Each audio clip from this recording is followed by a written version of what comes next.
Hello, welcome to Libra Philippines. So, ito yung reading natin for Libra, Sun, Moon, Rising, Venus, Jupiter, Libra. Take only what resonates. Sa mga gustong magpa-personal reading, Jing Tarot Reader, i-search mo na lang siya sa Facebook. And if you want, pwede ka magpa-personal reading, Jing Tarot Reader, i-search mo na lang siya sa Facebook. Tapos ako, hindi pa ako open, pero mag-open ako, i-announce ko rin yun sa aming Facebook page. Madam P, i-search mo na lang ang hashtag Libra Philippines sa Facebook kasi hindi mo masisearch yung yung Madam P. Okay, let's start. And by the way, if you are interested, kung gusto mo ng mga products na ginagawa namin, ayan, katulad nitong mga Dreamcatcher Evil Eye sa aking likod, or itong mga sinusuot ko, ayan, yung mga bracelets and stuff. Sa aming TikTok shop, Unipree, you might want to check it out. Unipree. Yun yung aming TikTok shop. Let's start what we have here for the sign of Libra. Queen of Swords is here, or Queen of Spades. King of Clover. Six of Spades. Yung iba sa inyo, you might be moving on from something. You're moving on. King of Clover, nakikita natin, you are someone very professional. You are someone na with the Queen of Spade energy, parang may mga bagay or tao na parang kailangan kang i-cut off sa buhay mo ngayon, or you need to move on from that. Kailangan mong mag-move on from that. And the King of Clover, nagpapakita ito as ikaw. You are someone na ang dami mong worries, masyadong nag-aalala, pero huwag ka mag-alala, kaya mo yan. The Eight of Clover, this is showing to me as friends, family. Hindi nila gusto yung nagkakaganyan ka, no, with the King of Diamonds. Hindi nila gusto na nagaganyan ka, nag-worry ka masyado, etc. Ay, wait lang. Gagamit ako ng ibang card.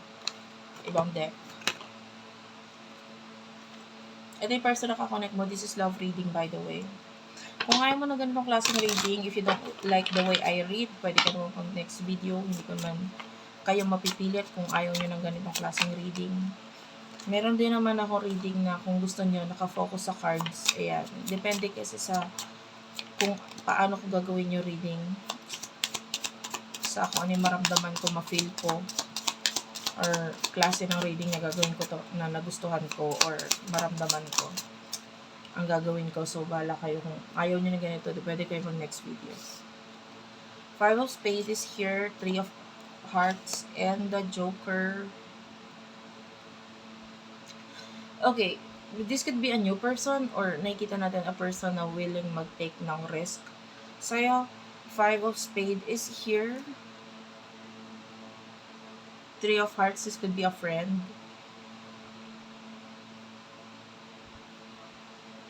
I feel like itong person na ito, malaking pagbabago ang maidudulot niya sa buhay mo. Big change. I can see a person with money, a lot of, mga material na bagay na dyan. Sa person na, marami siyang pagbabagong gagawin sa buhay mo, ha. Yung iba, this could be a new person, eh. Kasi parang yung pagbabago papunta pa, on the way pa lang, alam mo yun. So, ano yung emotion ninyo sa isa't isa nitong taong to? For the sign of Libra. I can see flower, something to do with flower. Maybe you're wearing floral right now. Or mahilig ka sa flowers. Six of Hearts. Four of Spade. Emotions mo for this person. I mean, I feel like it's balance. Sa ngayon, tinatry mong i-balance yung emotions mo, yung iniisip mo, at yung connection mo with this person. Four of Spade na kita natin, wala ka pa masyadong ginagawa. Pagdating sa emotion, like, kung hindi pa naman nade-develop sa emotion, wala ka pang masyadong feeling or what. Pero yung iba meron na with the Six of Hearts, parang pantay or pareho na kayo nitong person na to, kung ano nararamdaman niya, sa'yo, pero yung gano'n na rin yung nararamdaman mo para sa kanya. But, sa ngayon with the Four of Spades, yung iba sa inyo, pwedeng wala pa naman na nararamdaman or wala pang pinapakitang emotions. Because with the Nine of Spades, pwedeng iba natatakot or currently in a situation, may problema, stress, or may pinagdadaanan pa sa ngayon. Kumbaga, hindi pa para mag-focus pa sa love muna. You know what I mean? So, sabi ko as much as possible, maybe tinatry mo munang i-balance, ayusin ang sarili mo, ang buhay mo. So, yeah. Okay, sorry about that. may pumunta lang saglit. So, medyo pinost ko lang siya agad kasi, you know, baka maka-interrupt sa video. So, ano yung emotions ng person na kakonect mo? Okay. Alam mo, pag nakikita kayong cards, nararamdaman ko yung energy, it is hindi ko mapigilang hindi mangiti agad kasi parang alam ko na agad eh. Diba? Hindi ko pa nababanggit pero alam ko na. Wait lang. Bigyan niyo lang ako ng konting minuto. Inom lang ako saglit. Okay. 8 of Diamonds is here. 10 of Hearts.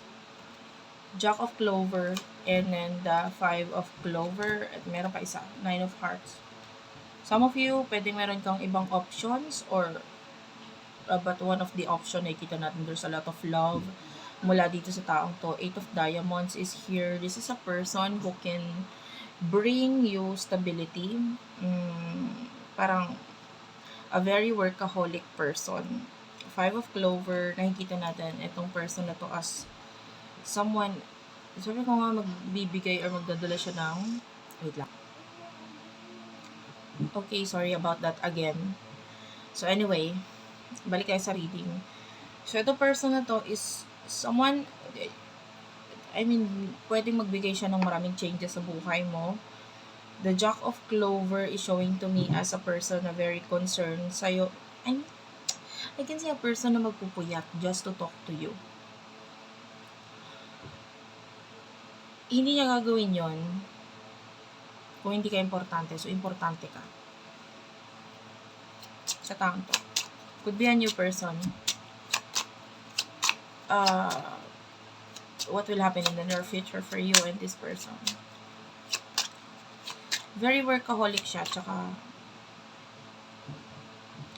ang daming puya.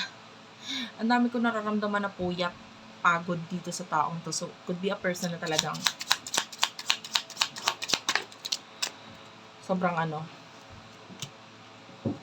daming pinagagawa sa buhay. 3 of Spades, 5 of Spades is here, 10 of Diamonds is here. Clarify ko lang yung 5 of Spades at saka 3 of Spades. 10 of Hearts is here. 5 of Hearts. Cancer, Scorpio, Pisces, Gemini, Libra, Aquarius energy. Kunin ko na rin yung card dito sa isang deck na ito. In the near future for you, Libra. 5 of Diamonds. 4 of Hearts is here. Queen. Dalawang Queen. Queen of Spades. Queen of Hearts. Okay, in the near future, I can see big change, definitely. Big change at saka ending with the 10 of Spades at saka 10 of Hearts. And then I can see na, daming, dalawa yung 5 dito. 3 of Spades is here, maybe it has something to do with the third party situation or kung may iba ka pang kakonect, like there's a big ending regarding dun sa isang person na yun. And an ending. It's like, pwedeng yung ending is planado na or gusto nang gawin because of the Ace of Hearts, like a new person or a new love is about to come to your life with the 2 of Hearts energy, new relationship, new connection, new friendship, yung mag-resurface or mapupunta sa buhay mo. But a Joker, this person is a new person or someone na magte-take ng risk sa'yo, a new journey between you and this person. The Jack of Diamonds is here, could be a person na may offer, kayang may offer sa'yo, and I can see growth sa inyo, financial growth din, na nakikita natin din. So anyway, The Four of Hearts, ito nagpapakita as like,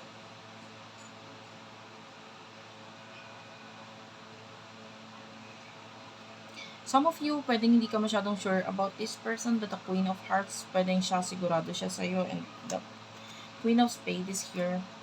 Kailangan mo lang din maging sigurado muna sa mga desisyon mo, sa mga bagay, sa mga tao na dapat ikatok mo sa buhay mo, kasi siya, nandiyan siya, 100% sure itong taong ito magte-take siya ng risk sa'yo.